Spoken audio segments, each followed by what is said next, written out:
guys, welcome back to the channel. It's very early in the morning, just gone 4:30. As you can see, Phil's lovely black beast there in its natural habitat at the Shell garage, and I've got the boss here, Martin.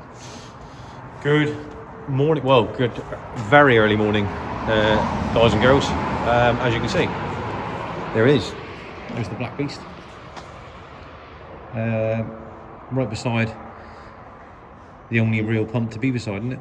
That's right, yeah, right? That's right. We've just filled him up with 99 RON V-Power for our journey up to Tommy at Velocity. So it's getting a regular thing, innit? You know, Saturday we done the trip up to JP Cages in Lincolnshire. Yeah, that was a big trip. That was a big trip. This is just a run up the road in comparison. Yeah, but we were in that truck then, wasn't it? So we can go a little bit quicker. But I just need, just cruise up there, 70 miles an hour, obviously. Get on cruise, off we go, innit? Yeah, that's right. Yeah, you might just be able to see it, guys, but my Mark 8's over there, so I'll be around the corner, look. I'm the support vehicle for the day, following Martin up. But yeah, we're just going to be cruising up there, guys. Drop it off to Tommy, have a chat with him, got the full spec of the car, leave it with him, and then he'll start creating the full-on meth map for it, and then we'll come back in the Mark 8. So we'll do a little bit of video when we get up there. Let's get on our way and we'll catch up soon. Yeah, guys, we got some coffees ready to wake us up for the drive, and yeah, we'll catch you up. Power YouTube will be up there next when you see us. Cheers, guys. Here we are, viewers. Left that time we got on the roads, get going, is about 20 past 4. Yeah, something like that. Yeah, 20 past 4, wasn't it? We only stopped once. That was at early on, wasn't it, to fuel up. Yeah. And to get ourselves a Costa, and then from there on, we just blasted straight up, didn't we? So we did, yeah. What was it now? Well, since we arrived here about 9:45, it's 10 o'clock now, isn't it? Yeah. So that's another long journey, isn't it? Done the one on Saturday up to JP Cages, now this one. But as you can see, we got all right. Yeah. Well, yeah. I mean, you followed me all the way. Look, all I was doing, this is, we've done some miles in Phil's Black Beast anyway, but this is the first like test run of significant mileage. So what have we just done? What's the mileage to here? It's got to be... It's about 250, something like that. Yeah, about 250 miles, isn't it? So we just cruised up, set it on cruise control, and then just, the car's not been revved above 3,500. Everything's still settling in, but just monitoring things, monitoring the fluid temperatures, pressures, and all that sort of stuff. Ideally in these you've got the gauges, albeit they're electric gauges, but it gives you better have that than nothing. It gives you an idea of what it's doing, doesn't it? It's very dusty, obviously. Look, it's no point in cleaning it. It's going to get dusty anyway. But you can see that magnificent bonnet, look. Yeah, well, we never get tired of seeing this, guys. The only one in the world that's been done too, with Sapphire Cosworth bonnet, and cost a fortune to do it. But look at it, it's just there's a one-off, isn't it? All spot on, didn't miss a beat. Superb. And we just gone down, just checked the oil level, bang on the hash, upper mark, really good, super clean. I went for a little run in it yesterday, and the wife jumped in it. She took it for a run. That's right, Phil. The wife took it for a run, which I know you're okay with. She's probably more careful than what I am, or even you, Phil, to be honest. So she come back, said, yeah, all good. I wanted her to, from a woman's point of view, is check the, the steering and the clutch and all that sort of stuff, because it's really important, because you're going to get females jumping in driving the cars that it needs to be, to get their feedback as well. It's not all about what the men think, is it? So she like to check all the geometry, make sure it's not wandering around, and it's all good, which it is. Straight as an arrow, electrical steering motor's all right, it's lovely. Obviously, eventually, this has got lots of maximum negative camber front and rear. Pilot Sport Cup 2 tyres, so eventually the camber of the road is going to take, but it's very pointy. He wanted it set up like my Mark 3 RS, which is what Phil's got at the moment, and it is. All right, so but Phil will find that out when he gets behind the wheel. But again, just recapping, we're under the bonnet here. Look, so as you can see, it's for viewers that have seen it before. If not, I'll just give you a quick rundown while we're just waiting for it to wind down and cool down. So we've got this build I've done. How long ago was it I built this motor? To me, it's been a bit of a... Well, Must have been late 2019, early 2020. Didn't I? So I built this motor myself. So this is a 2 litre closed stack block, which, yeah, God blimey, I got over 2 years ago. I bought that, got that engine, didn't I, out of a 10,000 mile ST wagon, 17 player. So I snapped that up. Yeah, so I've done that. We 2K'd it in the blue, the matching blue, which is like grabber blue. It's not nitrous blue because it would be metallic if it was nitrous, so it's like a grabber blue. Yeah, so that was all like we had to do a little bit of machining for the various aspects of it, which I won't give away, but yeah, certain bits of machining had to be done. We used the very, very best rod, in my opinion, that you can get, which is certainly for this application, which is Arrow Precision. I don't think anybody will argue with that. Arrow Precision, awesome. All the so we work with Arrow Precision. We work with Adrian and Paul at Mar Motorsport, which are really, really helpful. We do lots of business with them. They supplied us with the Mala Motorsport forged pistons, which again is the only thing that I'd recommend. Anyway, 87.5mm standard size. They do an 88mm oversize. It's 0.5 oversize if you need it, but this is 87.5mm, which is good. So we got all the various bearings. It's either Dado or Dido. I don't know how you pronounce that.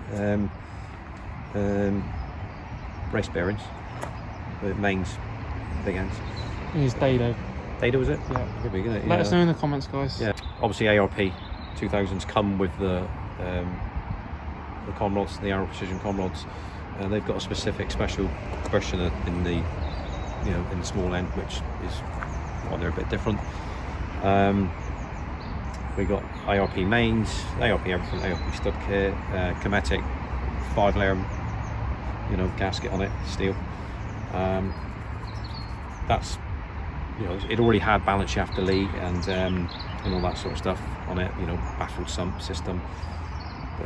So the additional things that we've done on the still staying on the engine, we'll get to the transmission in a minute, but still staying on the engine side of it is the turbo.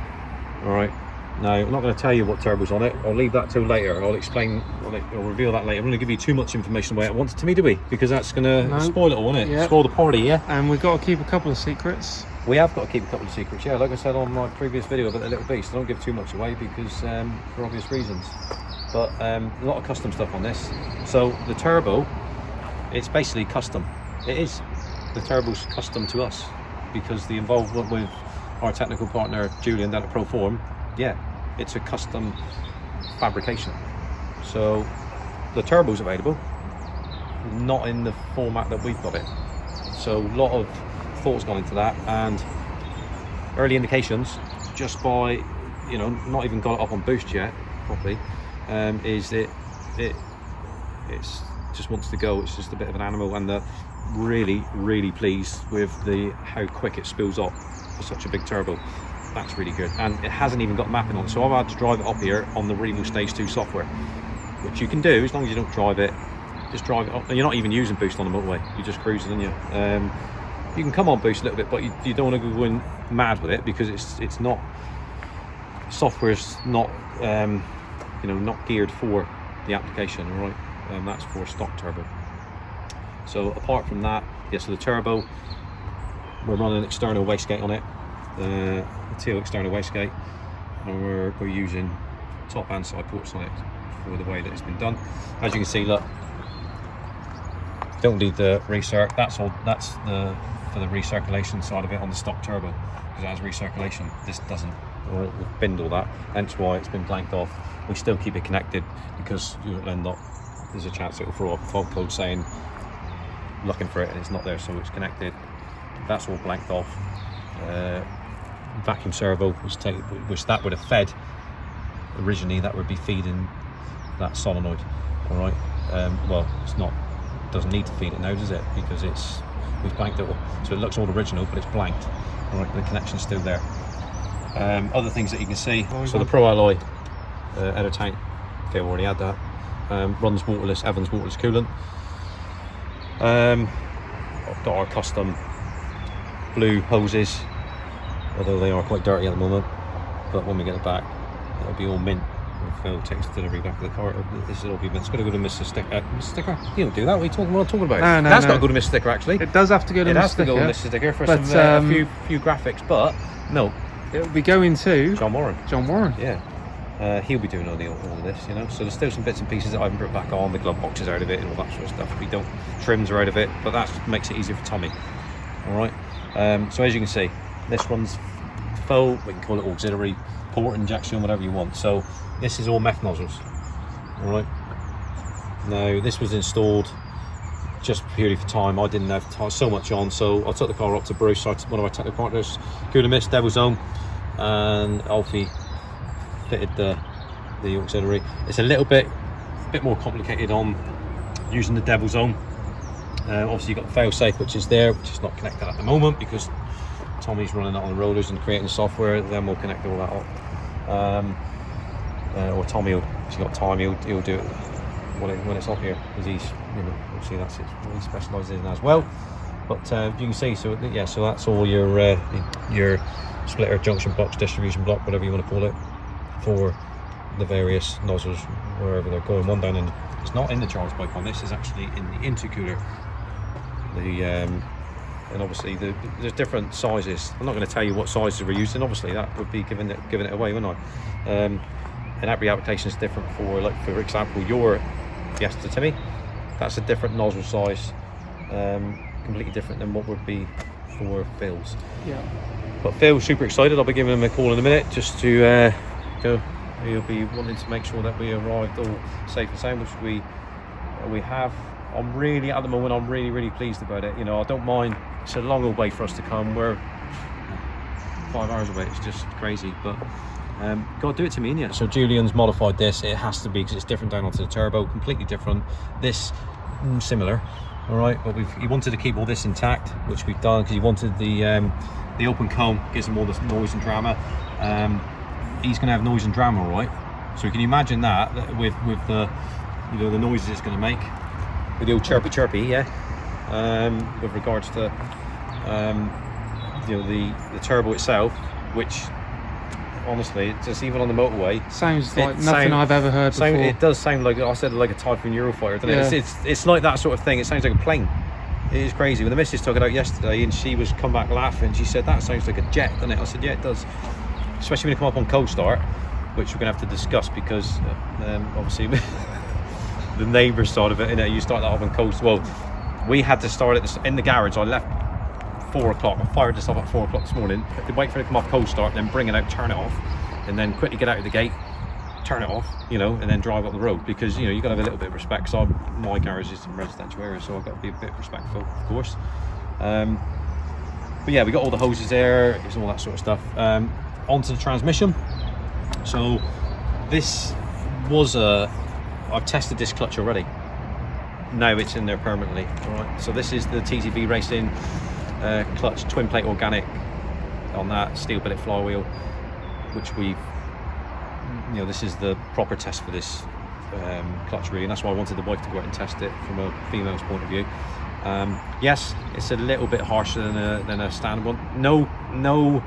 If you take away a dual mass flywheel and you put on a steel billet flywheel and you know, a standard, well, you class it as like a standard setup, you're going to lose that refinement. So yes, you are going to a little bit of clunk when you pulling away. You're going to have to give it a bit more revs when you pull away, because the refinement's gone. So you have to just, like, it's all about the balancing it on your, you know, the revs with, you know, with your clutch control, with your you know, with your right and left foot, isn't it? That's and you'll get used to it, and then you wouldn't think. But it's very well behaved in traffic.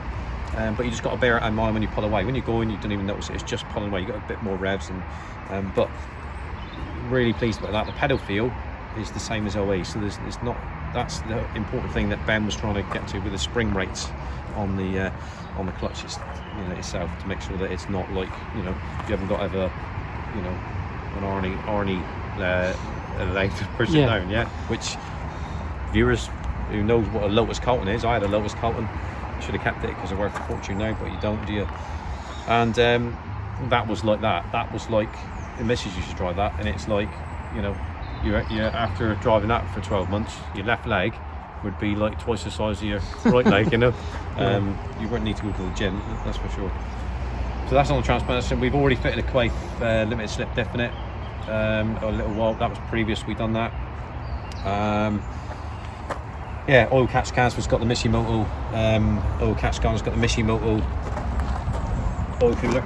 All right, it's got the Pro Alloy intercooler. It's got the Pro Alloy boost pipe kit stroke custom kit, because obviously some of it has to be different. It can't be the same, can it? Because it's got this throttle spacer look on that, and then we have the dedicated feed, which is here look for the Meth. We don't tee it off to anything.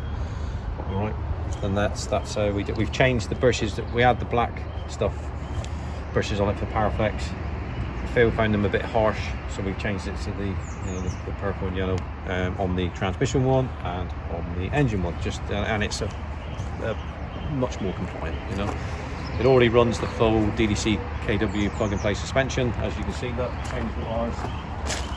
Regal wheels, which are a lot lighter in outside. It's got the, obviously my big brake kit. This is the first one to have it. Well, I was the first one to have it on mine, but then Phil had it.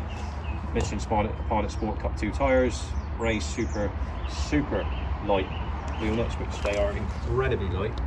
The aircraft, spec, they are crazy. You know, 5 of them wheel nuts in your hand weighs less than one of the original steel ones, and much stronger than the standard ones, which we know just fall apart. Yeah, and they just swell up, and then they become a 19, becomes an 18, and it's like, I don't know why. Again, it's all to do with that, isn't it? That's why Ford wouldn't do it. But apart from that, I mean, it's sat down. I've brought the suspension up a little bit because but we took the front splitter off. It doesn't have that anymore. Took them off that side, doesn't have that anymore, because we got it's got a ride height's not too bad to me actually, because mine, when I brought mine up here, I had to take the front bumper off because Tommy couldn't get it on the rollers. Yeah, well, we learned like from that, so we knew that's no not lower to, than his M5, and he gets his M5 on there, doesn't he? Yeah. So I think we're going to be all right with that. But the main thing, the main objective today with this journey was to it's a test run really, and it's a shakedown, albeit not with the correct software on it, but we've put mileage on it, and I can't wait for the when it's done and journey back, because Tommy is like, he's very, very talented, and he don't build the fastest M5 in the country and do a 4.7 second draggy 100-200 for nothing, does he? No, he certainly knows what he's doing, especially with the Meth mapping, guys. And he wouldn't get that without the Meth. He's already said that. He wouldn't get that. Without the Meth, you just wouldn't get it. So, we don't know what this is going to do. I mean, it's got the main tune manifold, but who knows? We don't know, do we? We don't know what it's going to do, and that's what we're here to find out. We know the capability of the turbo, and that's what it all revolves around. We know the engine's strong enough because it's all been built. It's not very much, the blocks, whatever. It's not much more, so we'll reveal more on like technical spec of it on the head a bit later, but we're just trying something different. We're just, I'm all one for try it first, see what happens, rather than diving in and just chucking loads of bits on it. You might not need it, and I want drivability, like with my RS, low down. I don't want it all at the top end. That's just my opinion. I just, it needs to be, drivable, flexible driving to me. Yeah. Is that what we call it? Yeah, we don't want any sort of 1980s turbo lag. We don't want 10-minute lag, do we? No, we don't. Because it's just not enjoyable to drive. It's all right at first when it comes in, But yeah, I had a 600 horsepower RS 500 Sierra. That was all good fun, and it's a good talking point. It's all right on circuit, but come into a corner, if you're off boost, you've had it. All you got to do is look at the Group A. CRS 500 touring cars, they're ballistically fast down the straight. This is back in the day when they were racing them, But then look at an M3, normally aspirated M3 BMW, which would be, some circuits would be quicker because it was out of the corner, it's gone. You've got to wait for the turbo to come on, boost on that, and then when it comes on, it's like trying to control it, So things have moved on quite a bit since then. So, turbochargers, it's, especially with the way that they spool up.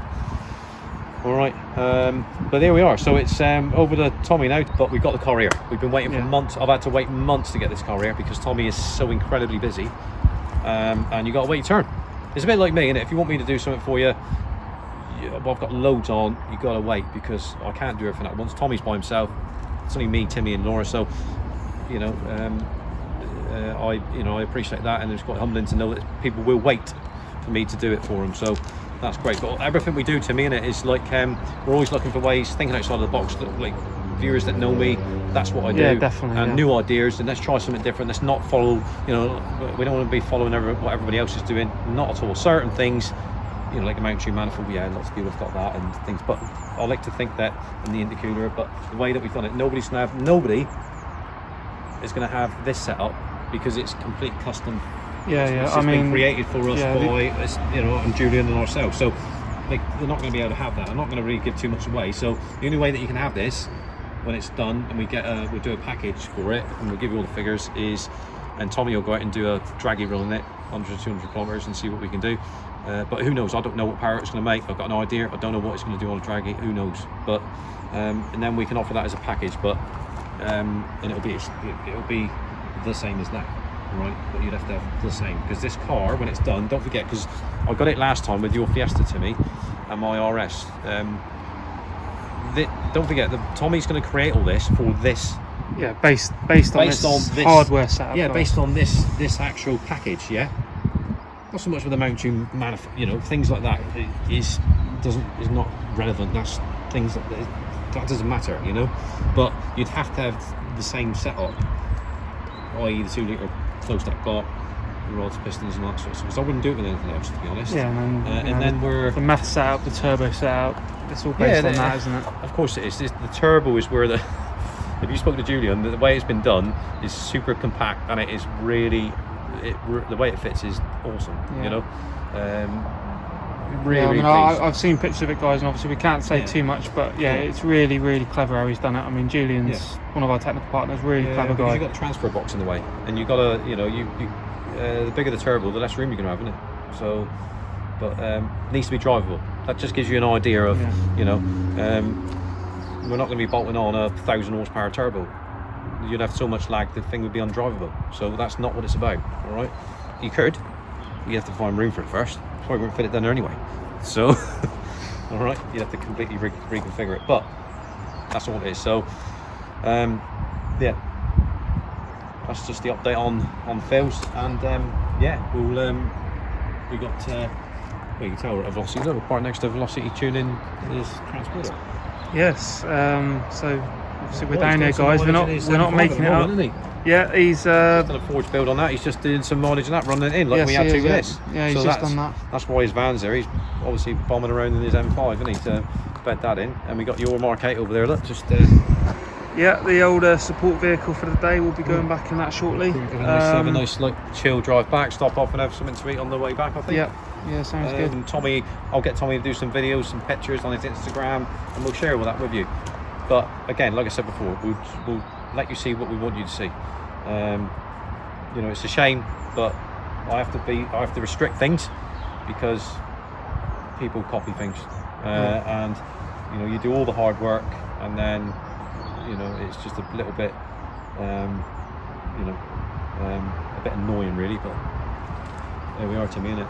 Yeah, we keep it close to our chest there, Timmy. Yeah, definitely. So, yeah, I mean, we've had it on my Fiesta, and obviously we'll get it with this, but we've had questions like with the Fiesta, can you get the same power with a stock turbo? Well, of course you can't. So, you know, questions like that, you'll just be directed to give Martin a call at the garage, and he can tell you all about it. I'm quite busy. I've got more important things to I'm not being funny, but if people are asking me, it's not this, it's not that, you can't achieve this, blah blah blah, and all this sort of stuff. That's fine. I haven't really got time to even worry about any of that. If you believe it, that's fine. If you don't believe it, that's also fine. You know, that's I ain't got no problem with that. But don't bombard me with questions about, you know, it can't do this and it can't do that. And what about this and what about that? You need to phone me. But like Timmy said, I'm strictly serious inquiries only, because, you know, as I say, time is money. I'm a busy man. I'll speak to anybody that's serious about it. All right, but you know, that's the way it has to be to me, innit? Definitely, yeah, so, definitely. You know, without being, you know, disrespectful, it has to be like that. All right. So there we are, to me. Yeah, so that's time to, as they say, budget and Scarper, yeah. bodge it and scarf it. Yeah, that sounds good. I'll show you the bonnet closed as well, though. Yeah, we'll show you the bonnet closed because I mean it is awesome, this bonnet. I know you would have seen it on other videos if you've seen Phil's on our channel, but dirty and dusty. I mean it looks OEM, guys, doesn't it? I mean it's absolutely amazing. When he said he was going to do that, I said, too right. And they're genuine vents. They come from a donor bonnet. Yeah, you get a sapphire bonnet. You try and get hold of a sapphire Cosworth four-wheel drive bonnet. They're not easy to get. No, I think it was Pete Harrison that sourced it for him. It was, yeah, absolutely. You had to, that's just the beginning of it, though. He had to enter enemy territory in Cornwall and go and get it. He did, yeah. But that's just the beginning of the journey, because you got to then... I mean, Phil posted it on his Instagram, didn't he? So it's no secret. But you've got to then get a donor bonnet. Try and find one of them. How many of them are out there? I've got one. Yeah. Well, I managed to get one. Yeah, right. And that might give you an idea of what's coming for the MJP one. Yeah, so you got to find one of them. Then you buy a brand new bonnet from Ford, right? Then you got to get somebody. This is the important thing, who's confident enough and can. Well, it's not about confidence; it's about ability. Well, I was just come on to that. Confident enough, got the expertise and the ability and the talent to do that. Yeah. All right, and that ain't easy, right? That's over 50 man-hours for him to do that. Yeah. Well, it's just proper customization paint shop. Yeah. So sort of thing you would find that they do on all the hot rods and stuff like that, I suppose. But what a challenge! And Phil's got all the pictures of it. Any on his? You can post he does. Yeah, I mean, in fact, put the link on. Can you on the? We'll show you the pictures anyway. Well, if you watch, we've got a video on our channel, guys. I'll post a link in the description of this one. But when Phil took this one out after he got it back after the engine build, he does talk through at length about the process of getting this bonnet done, and he mentions the company. But we'll put all the company details in the description of the video as well, guys. It's another very unique addition to an already very unique car, and it just looks amazing. Yeah. Even when it's dirty. I never get bored of looking at it. Yeah, I mean it looks great even when it's dirty, guys. Yeah. But yeah, I mean, as I said, we'll be doing updates for this car. Tommy will be doing updates as well, and we'll share more with you when we can, guys. But yeah, in the meantime, if you want to find out more, make sure you follow us on social media, Instagram, Facebook. There's loads of stuff on there, not just this car, but obviously everything else is going on in the garage. And yeah, of course, if you haven't already subscribed, hit the bell button so you're notified on all new videos. Subscribe, comment down below, let us know what you think on this car. And yeah, we're releasing new videos all the time, guys. Every week there's always at least one video, so yeah, subscribe, and if you like your fast forwards, we'll see you on the next one. Yeah, cheers guys and girls.